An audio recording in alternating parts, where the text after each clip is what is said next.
بیت المقدس مسلمانوں کا قبلہ اول ہے۔ یہ فلسطین کے شہر القدس میں واقع ہے۔ بعض نے اس شہر کو بھی بیت المقدس کہا ہے۔ اس میں کوئی شک نہیں کہ بیت المقدس یہودیوں، عیسائیوں اور مسلمانوں تینوں کے ریلیجن کے لیے مقدس مقام کی حیثیت رکھتا ہے۔ حکیم الامت مفتی احمد یار خان نعیمی رحمۃ اللہ تعالی لکھتے ہیں کہ چونکہ اس زمین میں حضرات انبیاء کے مزارات بہت ہیں، اس لیے اسے قدس کہا جاتا ہے۔ حضرت سیدنا سلیمان علیہ نبینا علیہ الصلوۃ والسلام کا مزار مبارک اور عالم اسلام کی مشہور و معروف مسجد اقصی بھی اسی شہر میں واقع ہے۔ رہی یہ بات کہ اس کا سنگ بنیاد کب رکھا گیا، کعبہ معظمہ کی بنیاد ڈالنے کے 40 سال بعد سیدنا آدم علیہ نبینا علیہ الصلوۃ والسلام یا ان کی اولاد میں سے کسی نے اس کی بنیاد ڈالی۔ پھر اس کی تعمیر حضرت سیدنا سام بن نوح علیہ نبینا علیہ الصلوۃ والسلام نے کی۔ پھر ایک عرصے کے بعد حضرت سیدنا داؤد علیہ نبینا علیہ الصلوۃ والسلام نے بیت المقدس کی بنیاد اسی مقام پر رکھی، جہاں حضرت سیدنا موسیٰ علیہ نبینا علیہ الصلوۃ والسلام کا خیمہ نصب کیا گیا تھا۔ اس عمارت کے پورا ہونے سے قبل حضرت سیدنا داؤد علیہ نبینا علیہ الصلوۃ والسلام کی دنیا سے وفات کا وقت قریب آ گیا، تو اب آپ نے اپنے بیٹے حضرت سیدنا سلیمان علیہ نبینا علیہ الصلوۃ والسلام کو اس کو مکمل کرنے کی وصیت فرمائی۔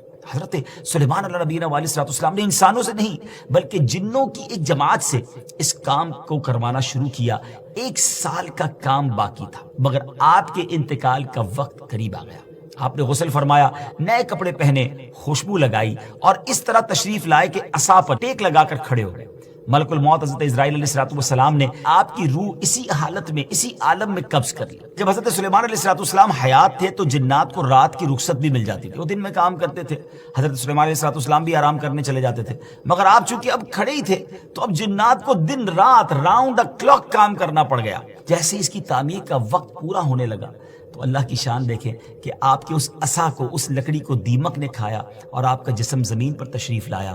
پھر لوگوں کو بھی پتہ چلا اور جنات کو بھی پتہ چلا کہ حضرت سلیمان علیہ الصلوۃ والسلام دنیا سے جا چکے ہیں۔ اس کی تعمیر کی تکمیل چونکہ حضرت سلیمان علیہ الصلوۃ والسلام کے زیر نگرانی ہونی تھی، اس لیے اس عمارت کو ہیکل سلیمانی بھی کہا جاتا ہے۔ حضرت سیدنا آدم علیہ الصلوۃ والسلام سے لے کر حضرت سیدنا موسیٰ علیہ نبینا علیہ الصلوۃ والسلام تک کعبہ یعنی بیت اللہ شریف ہی کعبہ رہا۔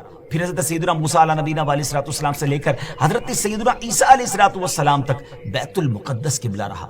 اور ہجرت کے بعد مدینہ منورہ میں بھی مسلمان 16 یا 17 مہینے تک بیت المقدس کی طرف رخ کر کے نمازیں پڑھتے رہے۔ ہجرت کے 1 سال 5.5 مہینے کے بعد 15ویں رجب پیر کے دن مسجد بنی سلمہ میں نماز ظہر کے درمیان قبلے کی تبدیلی ہوئی اور اللہ پاک نے پیارے آقا علیہ الصلوۃ والسلام کی خواہش کے مطابق مسلمانوں کا جو کعبہ ہے، قبلہ ہے، وہ کعبہ کو فرما دیا اور اب مسلمان کعبے کی طرف رخ کر کے نماز ادا کرنے لگے۔ اس مقام پر آج بھی مسجد قبلتین قائم ہے۔